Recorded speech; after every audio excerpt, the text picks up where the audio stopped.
여러분 안녕하십니까? TV 속 서울신문입니다.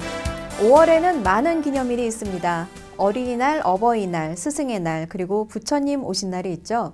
잊어서는 안 될 또 하나가 바로 5.18 광주 민주화 운동입니다. 최근 정부가 5.18 기념식마다 불렀던 임을 위한 행진곡을 다른 추모곡으로 대체하겠다고 했다가 철회하는 일이 있었는데요. 5.18 민주화 운동이 누군가에는 불편한 질질일 수 있습니다. 그렇다고 이런저런 꼼수로 외면하려는 것은 부질없는 짓이죠. 어떤 역사든 있는 그대로 안고 가야 더 나은 미래를 만들 수 있습니다. 지난 한 주간 SNS에서는 어떤 화제가 있었을까요? 톡톡 SNS에서 만나보시죠.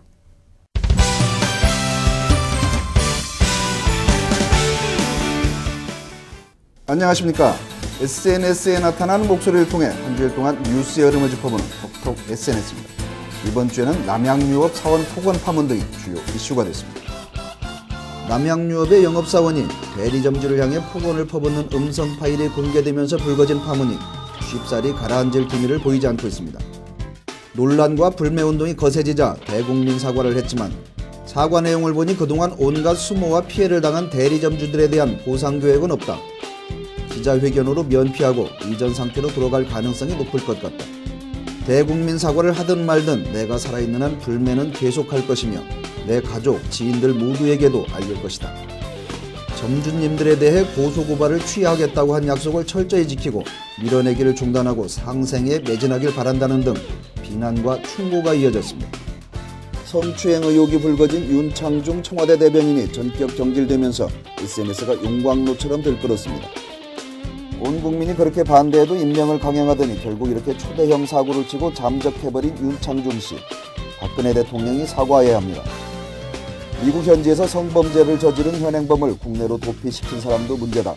지금도 늦지 않았으니 미국으로 돌아가 법정에 서기 바란다는 등 비난과 질책이 쏟아진 가운데 일본보다 나은 의전부터 의회에서의 기립박수 등으로 한미 정상회담이 성공적으로 끝난 줄 알았는데 윤창중 하나로 먹칠했다는 등 안타까움도 표출됐습니다. 박근혜 대통령의 미국 방문도 큰 이슈가 됐습니다. 그 중에서도 의회 연설이 화제였는데요. 명품 중에 명품 연설이네요. 역사의 길이 남을 것입니다. 세계 지도자들은 동양의 미소에 반할 것이다라는 등 격찬이 나왔는가 하면 개성공단은 폐쇄하고 군대가 주둔하게 생겼는데 무슨 평화공원이라는 등 비판적 견해도 있었습니다. 특히 영어 연설을 놓고 영어 연설 전문을 들어봤는데 문화와 감성의 자극, 이 정도면 성공이다. 한국 대통령이 왜 한국어가 아닌 영어로 연설을 하는지 또 했다고 뭐가 달라지는지라는 등 엇갈린 반응이 나왔습니다. 출판사 자음과 모음이 출간한 소설가 황석영 씨의 여울물소리 등에 대한 사재기 의혹이 제기되면서 이슈가 됐습니다. 황석영 씨가 책을 절판시키겠다고 밝히고 자음과 모음의 대표가 사퇴했는데요. 이와 관련 황석영 씨는 말로 그러지 말고 진짜 재판까지 가서 좋은 선례를 남기기 바랍니다. 대표가 물러난다고 하는데 그럼 뭐하나 지금까지 독자를 기만한 죄는 어쩌고라는 등의 논란이 이어졌습니다. 이 밖에도 당진 현대제철 근로자 질식사, 손석희 교수 종편행, 기준금리 인하, 안철수 의원 상임위 배정 진통 등이 SNS에 이슈가 됐습니다. 개발할 수 없는 헐값에 임야를 사들여 고령의 분야자 등 2천여 명에게 10배 이상 비싼 값에 팔아넘긴 업자들이 무더기로 붙잡혔다고 하죠. 이들이 등친 액수가 무려 677억 원이라는데 아무리 눈 감으면 코 베어가는 세상이라지만 좀 심한 거 아닌가요? 톡톡 SNS 여기서 마칩니다. 안녕히 계십시오. 출퇴근 시간에 길이 꽉 막혀 있으면 답답하고 불안하시죠? 무슨 일이 일어났나 궁금하기도 한데요. 서울시가 교통체증을 덜기 위한 시스템을 개발했다고 합니다. 성민수 PD가 취재했습니다.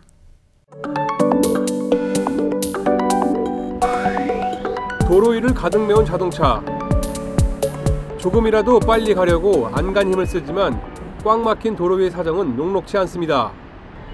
서울시는 지자체 최초로 택시에 설치된 기존의 GPS를 활용해 속도 정보를 직접 생산해내는 프로그램을 개발했습니다. 택시에 설치된 GPS 단말기를 통해 수집된 정보는 분석을 통해 전광판이나 인터넷 등으로 확인할 수 있습니다. 서울시에 등록된 택시 7만 5천여 대 중 법인 택시에 해당하는 1만 9천여 대에 설치된 GPS를 통해 정보를 수집합니다. 표본 집단이 많아 정확도가 94% 수준에 이릅니다. 실제 도로를 주행하는 데 소요되는 통행 시간을 산출하고 도로별로 3분 단위로 속도 정보를 생산합니다. 여기 있는 점들은 그 택시들의 실시간 위치들이 이제 하나 개별 차량별로 이게 표시되는 거고요. 이렇게 차량 간격이 넓은 데는 속도가 빠르다는 얘기고, 촘촘하게 모여지면 이제 차량들이 속도가 이제 그만큼 저하됐다는 얘기입니다. 택시 관련 정보는 아이디 형태로 전송되기 때문에 개인 정보 유출도 막았습니다. 그동안 서울시는 이제 7만 대가량의 택시가 있는데 이 부분에까지 다 더 확대될 경우에 이에 대한 정확도는 높아질 것으로 보고 있습니다. 서울시는 오는 8월부터 모든 시민에게 데이터를 개방하고 모바일 앱 개발 등을 통해 누구나 쉽게 접할 수 있도록 할 계획입니다. 서울신문 성민수입니다. 죽은 동물을 마치 살아있는 듯이 만들어내는 것을 박제라고 합니다. 박제를 전문으로 하는 사람은 많지 않다는데요. 안타까운 죽음을 맞이한 동물을 멋진 모습으로 되살리는 유영남 박제사를 박홍규 PD가 만났습니다. 국립생물자원관의 유영남 박제사. 지난 2007년 10월 생물자원관 전시관 개관과 함께 특별 전형을 통해 공직에 발을 들여놓은 이래 죽은 동물을 박제하고 있습니다. 유 씨는 국내에서 조류 박제에 가장 뛰어나다는 평을 받고 있습니다. 2005년도에 저희 국립생물자원관 건립추진기획단의 전문위원으로 제가 들어와서 2년간 그 표본 일이나 전시 업무를 담당하면서 그 능력을 인정을 받아갖고 2007년도에 그 특별 전형으로 해서 생물자원관 전시실에 있는 벵골산 호랑이 2마리를 비롯해 두루미, 청딱따구리 등 많은 작품들이 그의 손을 거쳤습니다. 지난해 제주도 비금도 앞바다에서 폐사해 심하게 부패됐던 큰 바다사자는 잠수하는 모습으로 생동감 있게 재탄생했습니다. 저희들한테 넘어왔을 때 이미 부패가 진행이 돼갖고 상당한 부분이 그 탈모가 진행이 되고 있었다고요. 다 만들고 나서 너무 많은 부위들이 털이 없어갖고 제가 아마 여태껏 만들어 본 표본 중에는 가장 많은 털 이식을 했던 그런 표본이고, 또 만들었던 표본 중에서 가장 무게가 많이 나가는. 동물원에서 기증받은 사체는 노화나 질병으로 서서히 폐사하기 때문에 피부가 온전하지 않다고 합니다. 부산의 한 호텔에서 기증받은 호랑이 사체도 욕창이 심해 피부를 세척하고 건조하는 데만 보름 이상이 걸렸습니다. 가장 뿌듯했던 동물 박제는 2008년 영종도와 구례에서 차에 치여 죽은 수달 사체 2점을 복원한 것입니다. 2마리 모두 머리 부분이 심하게 파손됐고 두개골뼈가 없는 상태였습니다. 때문에 안타까운 마음도 컸습니다. 수달이 처음에 저희들한테 왔을 때 이제 로드킬로 그 머리 부분이 상당히 파손이 오고 자원관 내에서 가지고 있는 데이터를 가지고서 그 두개골을 다시 재현하고 수영하고 있는 모습의 사진이 와닿더라고요. 그래서 얘네들한테 사후지만 좀 더 생동감 있고 자유로운.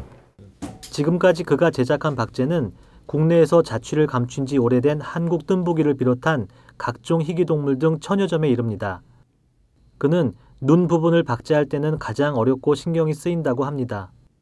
우리나라의 조류가 약 한 500여 종이 되는데 크기나 모양이 각각 특색을 가지고 있는데 우리나라에서는 이 전문적으로 만드는 의안이 없어요. 유 박제사는 박제는 기술뿐만 아니라 동물의 속성까지 파악하고 있어야 한다고 강조합니다. 때문에 인터넷과 전문 서적 등을 통해 생물에 대해 끊임없이 연구하고 있습니다. 이 박제라는 게 생태의 모습을 재현하는 거지 않습니까? 이게 간접적으로 책을 통해서 외국에서 저희보다 훨씬 더 앞서 나간 그네들의 기술을 간접적으로나마 습득을 할 수 있는 그런 계기가 되고요. 계속하는 거는 아마 지금 제 실력이 제 마음에 차지 않아서 그럴 거고요. 유영남 박제사는 올해 상반기 준비를 거쳐 하반기 박제 월드 챔피언십에 출전하는 게 꿈이라며 세계 대회에 나가 유명 박제사들과 실력을 겨뤄보고 싶다고 포부를 밝혔습니다. 서울신문 박홍규입니다. 건강한 대한민국 만들기 프로젝트 헬스톡. 이번 주는 척추 측만증에 대해 알아봅니다. 단순한 허리 통증이라고 방치하다가 더 큰 병을 부를 수 있다는데요. 척추 측만증에 대한 모든 것 함께 들어보시죠.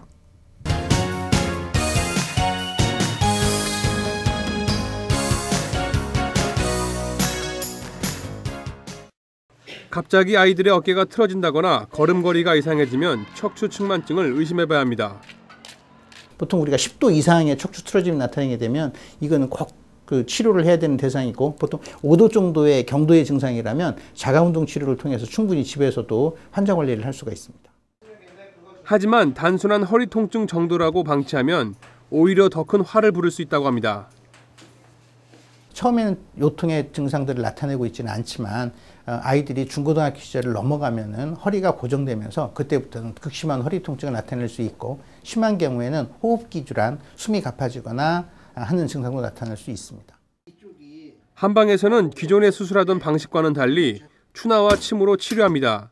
때문에 장기간 입원하거나 수술로 인한 후유증이 없다고 말합니다. 추나 치료는 직접적으로 근골격계 이상이 있는 부위를 교정을 하는 치료이기 때문에 그 척추 측만증인 뼈가 틀어져 생길 수 있는 그 기본적 틀어짐을 직접 그 한의사가 치료를 해줌으로써 그 틀어진 걸 잡아주기 때문에 사실은 가장 현재로서는 좋은 치료라고 생각을 합니다.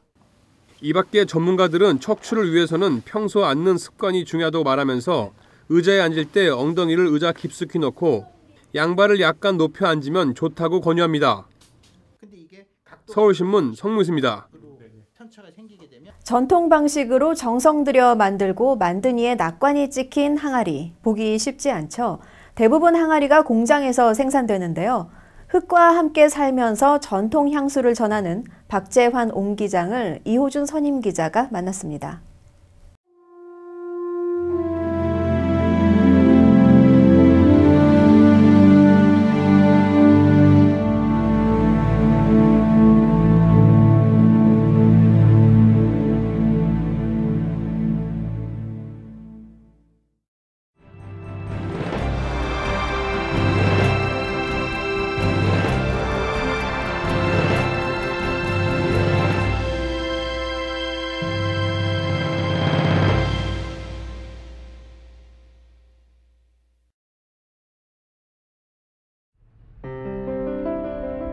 충청북도 청원군 오송읍 봉산리.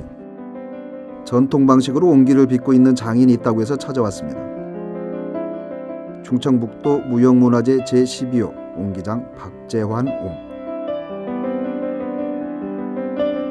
그의 집안은 이곳에서 7대째 옹기를 굽고 있습니다. 현재 옹기를 굽고 있는 가마도 200년 가까이 됐다고 합니다. 박재환 장인은 언제부터 이 일을 시작했을까요? 할아버지, 아버지 돌아가시고 1943년도 내가 11살 적에 어려서부터 이걸 맥을 이거 있어야 한다는 신념이 있어다가 어른들이 물레간에서 일을 하다가 퇴근을 하면 나는 그때 내 작업 시간은 그때부터며 등잔불 켜놓고 이제 하는 흉을 내고, 그래서 그게 요새 말로 다 주경야독식으로 이걸 옹기 만드는 걸 습득을 하기 시작했죠. 장인을 따라서 그릇이 만들어지는 과정을 꼼꼼하게 들여다봤습니다. 먼저 반죽해 놓은 흙, 즉 질덩이를 쓰기에 좋을 만큼 나눕니다. 다음엔 나눠놓은 흙을 길게 늘여서 굵은 엿가래처럼 만드는 과정입니다. 질 느린다고 그래요. 느린 이게 이름이 질가래인데 우리말로는 이제 떡가래라고도 옛날 그랬다는데, 이번엔 흙덩이를 따로 반죽합니다. 또 반죽 덩어리를 올려놓기 전에 물레 위에 고운 흙을 뿌립니다. 이를 백토가루 뿌리기라고 하는데 언뜻 봐도 하얀 흙은 아니군요. 여주 지역에서는 전부 흙이 하얗죠. 그래서 백토라고 하는데 여기는 하얀 흙이 없어갖고 이게 황토로 다 대신하는 거예요. 이제 조금 전 만들어 놓은 반죽에 힘차게 방망이질을 하는데요. 이 과정을 밑창치기라고 합니다. 옹기의 밑창, 즉 바닥을 만드는 과정입니다. 찰진 흙이 골고루 퍼집니다. 그나저나 하필 왜 이곳에 옹기가마를 지었을까요? 분명 그럴 만한 이유가 있었겠죠. 그런 것 같아요. 우리 선조가 가마를 시작한 것만 해도 근 200년인데 그 전부터 있었다는 걸로 봐서는 이 지역이 흙이 있으니까 그 흙을 사용하기 위해서 여기에 옹기점이 생긴 것 같아요. 여기 흙은 유역을 안 입히고 구워도 새지를 않고 품질 않는다고, 그렇게 막 흙이 퍽 고와서 그런 걸로 알고 있어요. 밑창치기를 마친 흙을 밑가세라고 부르는 도구로 규격만큼 도려냅니다. 바닥을 다 만들었으니 이제 본격적으로 그릇을 만들 차례입니다. 이처럼 미리 만들어 놓은 가래를 하나씩 쌓아 올리는 것을 태림질이라고 하는데, 그 중에서도 그릇 바닥과 접하는 부분을 쌓는 첫 과정을 청태림질이라고 합니다. 청태림 작업이 끝나면 바닥과 청태림이 닿은 안쪽 부분을 떼우는데 이를 고역 돌리기라고 합니다. 청태림과 바닥을 좀 더 견고하게 밀착시키기 위한 작업입니다.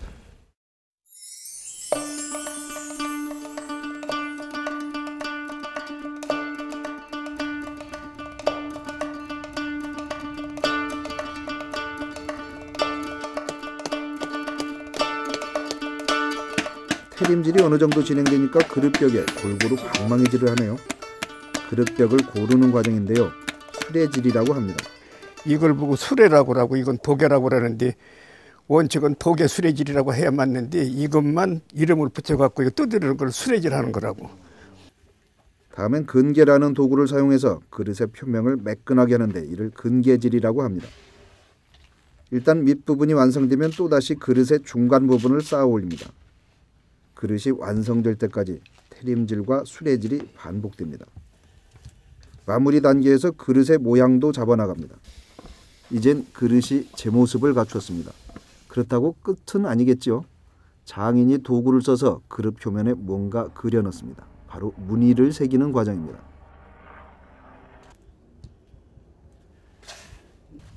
이제 손잡이만 달면 그릇 만드는 과정은 모두 끝납니다.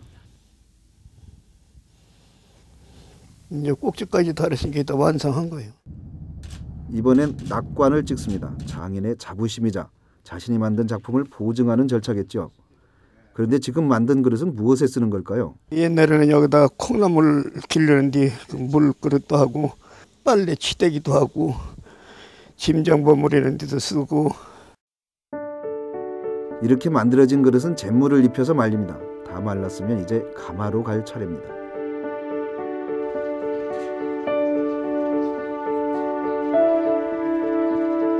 그릇들을 이렇게 가마에 쌓는 과정을 가마재임이라고 합니다. 무척 힘이 드는 일인데도 장인과 아들 성인씨 단둘이 작업을 하고 있습니다. 젊은이는 한둘쯤은 있을 법도 한데 눈을 씻고 찾아봐도 없습니다. 배우는 사람은 하나도 없어요. 옛날에 나 20살 30대 20대 쪽에는 한 공장의 견습생이 5-6명씩 됐었는데 지금은 전국에도 한 사람도 없는 걸로 알고 있어요. 가마재임이 끝났으니 이제 불을 붙여야겠죠. 무조건 불만 뗀다고 그릇이 구워지는 건 아닐 텐데요. 1250도라는 고열 속에서 이게 온기가 완제품이 되는 건데 온도가 갑자기 높아지면은 온기가 충격을 받아서 깨지기 때문에 온기한테 열을 주면서도 그 느닷없이 그 고열이 안 되도록 불을 잘 이제 조준해서 뗀다는 거, 그게 신경 쓰는 거예요. 그렇게 불 떼기 시작하면 잠 한시 못 자고 꼭 여기 되면 나 그냥 뭐 정신을 여기다 팔아야지.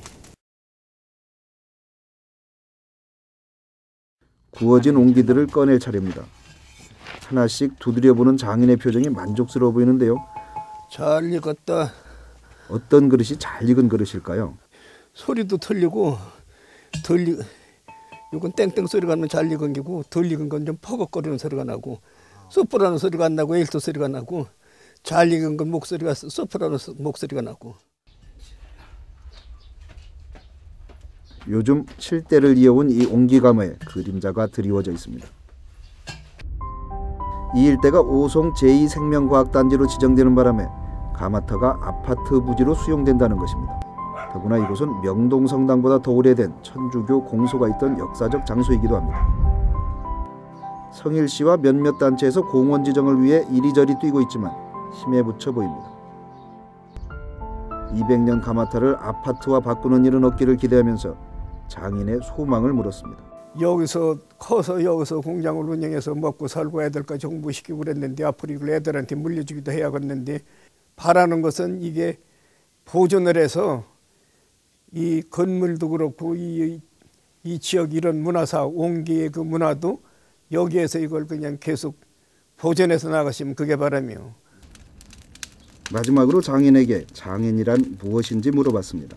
내가 만드는 물건이 누구한테 이게 이제 팔려나갔을 적에 그 사람은 큰 마음 먹고서 항아리를 사갔는데 이것이 사다 쓰다가 잘못된 항아리라거나 불량이라거나 하면은 얼마나 내가 그 남한테 실망을 줄까 싶어서로 다시 또 살피고 다시 살펴서 불량이라고 생각하면 그걸 폐기 처분하고서는 또 완제품만은 구워서 이렇게 남한테 양도해주는 그런 사상만은 철저하게 이어왔습니다.